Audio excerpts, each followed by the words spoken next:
എന്ത് ഇവിടെ വന്നിരിക്കുന്നു? ഇരിക്കണമെന്ന് തോന്നി. ഇത് ആരുടെ മുറിയാന്നറിയാമല്ലോ. നിങ്ങളുടെ മുറിയല്ലല്ലോ. ഇത് നിത്യയുടെ മുറിയാ. അതെനിക്കറിയാം. ഞാൻ കല്യാണം കഴിക്കാതിരുന്ന കുട്ടിയാ നിത്യ. അറിയാം. അപ്പൊ ഈ മുറിയോടും നിത്യയുടെ സാധനങ്ങളോടും എന്തുമാത്രം അടുപ്പ് എനിക്കുണ്ടാവുമെന്ന് ഊഹിക്കാമല്ലോ.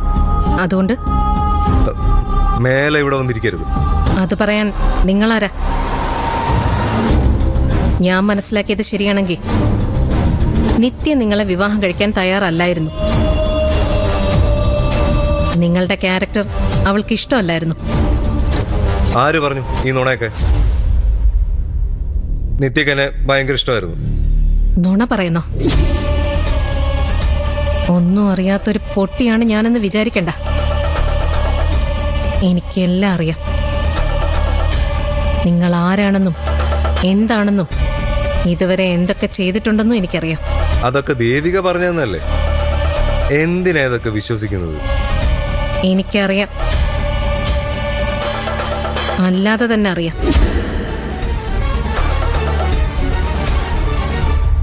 എന്റെ മുഖത്തേക്കൊന്ന് സൂക്ഷിച്ചു നോക്ക്. ഇതിനു മുൻപ് എവിടെയെങ്കിലും ഈ മുഖം കണ്ടിട്ടുണ്ടോ?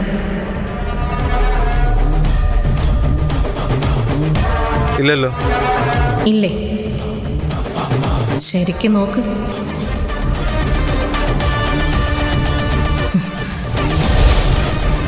കണ്ടിട്ടില്ലേ?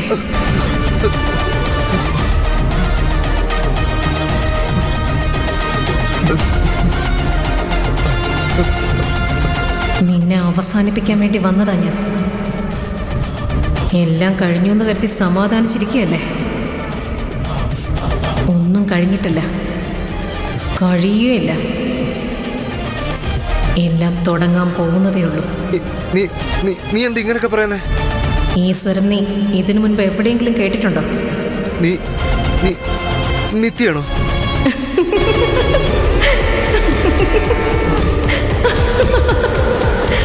നിത്യയോ? ഞാൻ പ്രിയ. അപ്പോ നിത്യ ഇനിയും വരുമെന്ന് നീ വിചാരിക്കുന്നുണ്ടല്ലേ? അവളെങ്ങനെ വരാനാ? അവള് മരിച്ചില്ലേ? മരിച്ചവർക്ക് തിരിച്ചു വരാമല്ലോ. അതിനെയല്ലേ പ്രേതമെന്ന് വിളിക്കുന്നത്. എന്തായാലും അടുത്ത് തന്നെ നിത്യ നിങ്ങളെ തേടി വരും. എന്തിനാണെന്നറിയോ? എന്തിനാ? ഒന്നും കടം പറഞ്ഞ് ബാക്കി വെച്ചിട്ട് പോകുന്നത് ഇഷ്ടമല്ല നിത്യക്ക്. അതവള് തീർക്കുക തന്നെ ചെയ്യും. കടം വീട്ടാനുള്ളതാ, ഓർത്തു.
മുത്തശ്ശി. എന്താ? അത് വേണ്ടായിരുന്നു മുത്തശ്ശി. ഏത്? ആ പ്രിയ ഇവിടെ നിർത്തിയത് അതൊരു തലവേദന. പ്രശ്നമാവും അത്. കുറച്ച് ദിവസത്തേക്കല്ലേ മോനെ? മതിയല്ലോ. അത്രയും ദിവസം കൊണ്ട് അവക്ക് എന്തൊക്കെ ചെയ്യാൻ പറ്റും? ദേവിക അവളോട് പലതും പറഞ്ഞു കൊടുത്തിട്ടുണ്ട്. മുഴുവനും നമ്മളെ കുറിച്ചുള്ള കുറ്റങ്ങളൊക്കെ. അതുകൊണ്ട് എന്താ? അതൊക്കെ അവള് വിശ്വസിക്കണമെന്നുണ്ടോ? കൊള്ളാം. സകലതും വിശ്വസിച്ച് വെച്ചിരിക്കുക കക്ഷി. നമ്മള് കാരണമാ നിത്യം മരിച്ചതെന്ന് വരെ പറയാൻ സാധ്യതയുണ്ട്. അതെങ്ങനെ ശരിയാവും? അതല്ലല്ലോ മോനെ സത്യം. പക്ഷെ അവളത് വരുത്തി തീർക്കും. മുത്തശ്ശിയോടാ ദേഷ്യം കൂടുതൽ. ഓ, മുത്തശ്ശി സൂക്ഷിച്ചോ. ഇനി അവളുടെ വായിലിരിക്കുന്നത് കൂടി മുത്തശ്ശി കേൾക്കേണ്ടി വരും. അങ്ങനെയൊന്നുമില്ല. അവളുടെ തെറ്റിദ്ധാരണകള് നമുക്ക് പതുക്കെ മാറ്റാം. അതത്ര എളുപ്പമൊന്നുമല്ല. സിമന്റ് ഇട്ട് ഉറപ്പിച്ചിരിക്കുക എല്ലാം. അത് നമുക്ക് പൊളിച്ച് കളയാം. എന്നിട്ടും പൊളിഞ്ഞില്ലെങ്കിൽ അവളെ നമുക്ക് ഇവിടുന്ന് പറഞ്ഞുവിടാം. അതിപ്പോ ചെയ്താൽ എന്താന്നാ എനിക്ക് മനസ്സിലാവാത്തത്. ഒരു പ്രശ്നം ഉണ്ടാക്കി പറഞ്ഞു വിടുന്നതിനെക്കാട്ടിൽ എത്രയോ നല്ലതാ അതിനു മുമ്പേ അത് ചെയ്യുന്നത്. എന്തുകൊണ്ടാ അവളെ പറഞ്ഞു വിടാത്തെന്നറിയോ? പാർവതിക്ക് അവളെ ഇഷ്ടമായതുകൊണ്ടാ. മോനെന്താ പാർവതിയെക്കുറിച്ച് ഓർക്കാത്തത്? മകനും മകളും മരിച്ചൊരമ്മയാ അവള്. സഹിക്കാൻ പറ്റുമോ ആർക്കെങ്കിലും? അവൾക്ക് ഇത്തിരിയെങ്കിലും ആശ്വാസം പ്രിയ. വേറൊന്നും കൊണ്ടല്ല, പ്രിയ നിത്യമോളാണെന്ന് പാർവതി വിശ്വസിക്കുന്നുണ്ട്.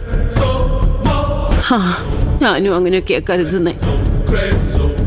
ആ വിശ്വാസം നിലനിൽക്കുന്നിടത്തോളം കാലം പ്രിയ നമുക്കൊന്നും ചെയ്യാൻ പറ്റില്ല, ചെയ്യാൻ പാടില്ല. ചെയ്ത പാർവതിയോട് ചെയ്യുന്ന ക്രൂരതയായിരിക്കും അത്. പാർവതി വീണ് കിടക്കല്ലേ മോനെ, ഒന്ന് എഴുന്നേറ്റ് വരട്ടെ. അവള് പഴയതുപോലെ ആവട്ടെ. അതുവരെ എന്തു കുറവുണ്ടെങ്കിലും പ്രിയ നമ്മൾ സഹിച്ചേ പറ്റൂ. മോന് മനസ്സിലായോ ഞാൻ പറഞ്ഞതിന്റെ അർത്ഥം? ആയെന്നും പറയാ അല്ലെന്ന് പറയാം. എന്റെ കഷ്ടാലോ അല്ലാതെ എന്താ മോനെ? ഒന്നുമില്ല. മുത്തശ്ശി പറഞ്ഞാൽ ശരിയെന്ന് പറയായിരുന്നു.